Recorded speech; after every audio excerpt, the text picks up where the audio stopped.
చిన్నప్పుడు ఎప్పుడో విన్న సాంగ్స్, స్టోరీస్ ఇప్పటికీ గుర్తుంటాయి. కానీ నిన్న చదివిన లెసన్‌ని కూడా ఒక్కోసారి మర్చిపోతాం.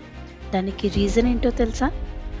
మన మైండ్ సౌండ్స్, ప్యాటర్న్స్, ఇమేజెస్‌ని మాత్రమే ఇష్టపడుతుంది.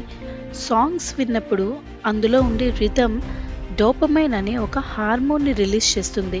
ఇదొక ఫీల్ గుడ్ హార్మోన్. ఇది సాంగ్‌ని గుర్తుంచుకోవడానికి యూజ్ అవుతుంది. స్టోరీ విన్నప్పుడు కూడా బ్రెయిన్ దాన్ని ఒక ఇమేజ్‌లా ఊహించుకొని స్టోర్ చేస్తుంది. సో, సాంగ్స్ అండ్ స్టోరీస్ విన్నప్పుడు మైండ్‌లోని పార్ట్స్ ఒక్కసారిగా యాక్టివ్ అవుతాయి. బట్ నార్మల్ లెసన్స్ చదివినప్పుడు లాజిక్ అండ్ లాంగ్వేజ్ మాత్రమే ఉండడంతో ఈజీగా మర్చిపోతాం. సో, నిజంగా ఏదైనా గుర్తుంచుకోవాలి అనుకుంటే ఆ కాన్సెప్ట్‌ని ఒక స్టోరీలా మార్చుకొని గుర్తుంచుకోవాలి. ఇకపైన పాటలు మర్చిపోం, పాఠాలు మర్చిపోం.